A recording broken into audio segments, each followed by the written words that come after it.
मैं राम मंदिर की बात कर रहा हूं। आदरणीय अध्यक्ष महोदय, हमारे मित्र हैं अधीर रंजन चौधरी जी, और अपने नाम के हिसाब से कभी कभी अधीर हो जाते हैं, लेकिन राम के नाम पर तो उनको अधीर नहीं होना चाहिए, बहुत धैर्य के साथ सुनना चाहिए, क्योंकि भगवान राम धैर्य की प्रतिमूर्ति थे, वो धैर्य की साकार मूर्ति थे। जिस राम मंदिर की मैं बात कर रहा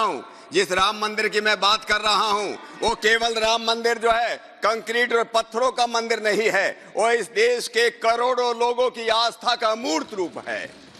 वो हमारी जो है करोड़ों लोगों की ऊर्जा का साकार रूप है, ऊर्जा के वो साकार रूप है। तो राम मंदिर के जब मैं कालक्रम की मैं बात करता हूं कि अयोध्या के अंदर भगवान राम का मंदिर था, वो भगवान राम का मंदिर तोड़ा गया, लोग कहते हैं वहां पर जो है जब बाबर पानीपत की पहली लड़ाई के अंदर 1526 में दिल्ली का सिंहासन, दिल्ली के बादशाह जो है बाबर बन गए, उस समय वहां पर जाकर के अयोध्या की तरफ जाओ, उनके सेनापति थे मीर बाकी 1528 के अंदर वहां जाकर के उस राम मंदिर को तोड़ा, और राम मंदिर जब तोड़ा, वहां पर एक उनका शेख बयाजिद नाम का एक वहां पर का लोकल, जिसको हम गवर्नर कहते हैं, उसने दिल्ली के बादशाह के खिलाफ वहां पर विद्रोह किया था, इसलिए उसको दबाने के लिए मीर बाकी को वहां पर भेजा गया था। और ये इतिहास इस बात का गवाह है, कि वहां पर मंदिर था। ये ASI ने, आर्कियोलॉजिकल सर्वे ऑफ इंडिया ने, कोर्ट के आदेश के अनुसार वहां पर जिस प्रकार से सर्वे किया, 2003 में जिस प्रकार से सर्वे हुआ। लेकिन उससे पहले मैं कहना चाहता हूं कि 1528 से लेकर के जब तक राम मंदिर वहां पर पुनः बना, जब उस राम मंदिर की एक ईंट तोड़ी गई, उसी दिन से इस देश के लाखों करोड़ों लोगों ने यह भी निर्णय किया था कि पुनः हम वहीं पर राम मंदिर बनाएंगे। और इसलिए पिछले लगभग 500 वर्षों का जो इतिहास रहा, 500 वर्षों का इतना लंबा संघर्ष का इतिहास, वो बलिदानों का इतिहास, किसी ने हिसाब लगाया है कि उसमें राम मंदिर के उसमें वहां पर जो संघर्ष चले, जो दंगे चले, उसमें लगभग 1,74,000 लोग उसके अंदर मारे गए। बड़े बड़े दंगे हुए, लेकिन कभी हम लोग रुके नहीं, कभी हम लोग थमे नहीं, कभी ये देश की जनता जो है कभी झुकी नहीं, क्योंकि ये राम मंदिर के तोड़ना केवल राम मंदिर को तोड़ना नहीं था, ये इस देश की चेतना के ऊपर, इस सामूहिक चेतना के ऊपर, इस देश की विरासत के ऊपर आक्रमण था और हल्ला था। और इसलिए जैसे मैंने कहा कि संघर्ष चलता रहा, और 1855 से जब से कागजात हमको मिलते हैं, 1855 में वहां पर जो है एक चबूतरे का निर्माण हुआ, 1934 में फिर वहां पर दंगे हुए, मैं ज्यादा लंबा उसमें नहीं जाना चाहता हूं। 1949 के अंदर 22 और 23 दिसंबर के मध्य भाग में वहां रामलीला की जो मूर्ति एक साइड में मस्जिद में रखी थी, उनके मध्य भाग में रखी गई।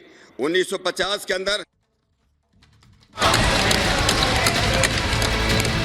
सियावर रामचंद्र की जय। भगवान राम न सिर्फ अपने घर लौटे, बल्कि एक ऐसे मंदिर का निर्माण हुआ जो भारत की महान सांस्कृतिक परंपरा को नई ऊर्जा देता रहेगा।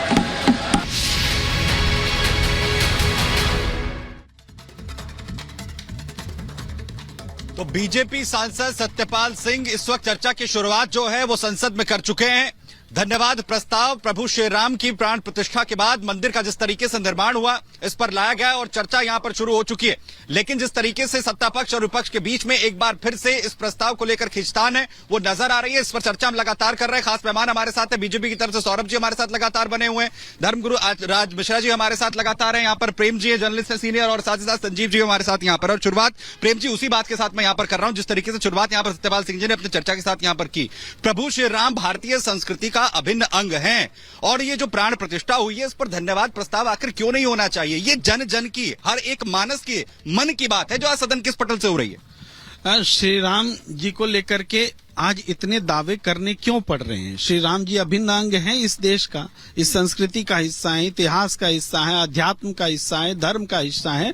लेकिन आज श्री राम को चुनावी नजरिए से राजनीतिकरण करके राजनीतिक फायदों के लिए बेचा जा रहा है, और संसद में भी जो इसका मकसद है चुनाव में अपना प्रभाव तो कह रहे हैं हम तो शुरुआत से बेच रहे हैं। अगर आप ये कह रहे हैं तो हम तो शुरुआत से इस बात को उठा रहे हैं, हम तो शुरुआत से कह रहे हैं प्रभु श्री राम के जो है राम मंदिर के जो है निर्माण यहाँ पर होना चाहिए, इसकी प्राण प्रतिष्ठा जो है होनी चाहिए। तो पहले से मैनिफेस्टो से, जब तो बीजेपी जो है बीजेपी अस्तित्व में भी नहीं आई थी, बीजेपी की शुरुआत जब हुई उसके इसी मूल भावना के साथ हुई। सत्यपाल जी जो श्री राम जी का महिमा बता रहे हैं, उनकी महिमा से कौन परिचित नहीं है? वो क्या पहली बार बता रहे हैं? हर इस देश में हर कथावाचक, पंडित, घर में पूजा, सब जगह श्री राम जी की जय जयकार होती है। लेकिन वो बता जो रहे हैं देश के राजनीतिक फलक पर, इसका मकसद समझिए। इसका पूरा मकसद शुरू से जो बोलने से क्या कोई बात गलत और सही थोड़े होती है। आज चुनाव के समय में जाना है। आज मैं राज मिश्रा जी आपका कमेंट लूंगा, लेकिन सौरभ ये आज से शुरू हुआ है क्या?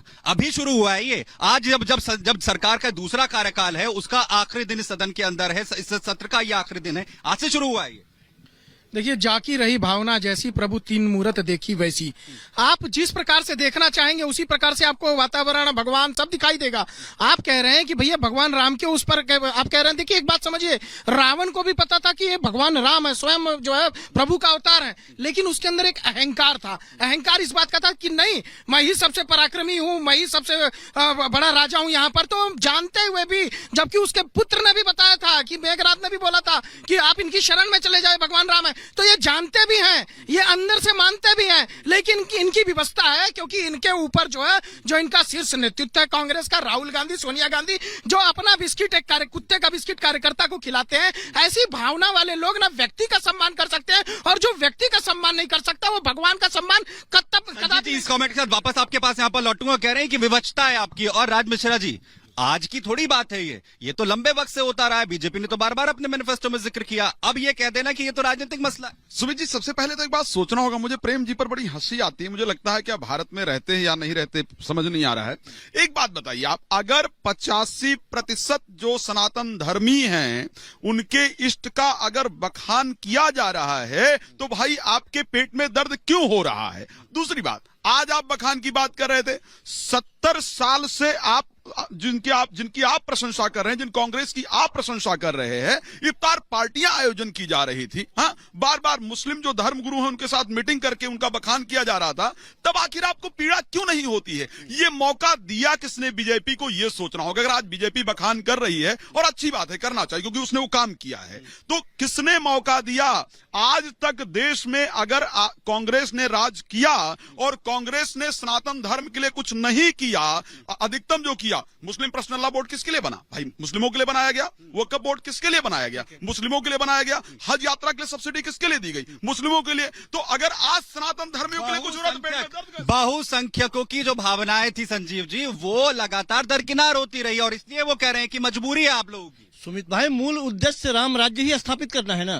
तो पहले राम को समझ लेते हैं। राम का मतलब त्याग है, राम का मतलब वनगमन है, राम का मतलब भाईचारा है, राम का मतलब सर्वधर्म स्वभाव है, राम का मतलब राम का इस्तेमाल करके सत्ता पे काबिज होना नहीं है। और यहाँ साफ दिखाई दे रहा है कि एक पार्टी राम का इस्तेमाल करके सत्ता पे काबिज होने का प्रयास कर रही है। गेरुआधारी लोग, जिन लोगों को साधु और संत समाज ये कह रहे हैं, सौरभ जी ये कह रहे हैं कि मौका आखिर किसने दिया है? और अगर बहुसंख्यक जो लोग हैं उनकी भावनाओं का जिक्र कर हो रहा है, उनकी भावनाओं का ख्याल रखा जा रहा है, इस पर आपत्ति क्यों है? इस पर चर्चा लगातार हम यहाँ पर कर रहे हैं। मेगा कवरेज जारी। एक छोटे से ब्रेक के लिए यहाँ पर रुक रहे हैं, फौरन लौट रहे हैं।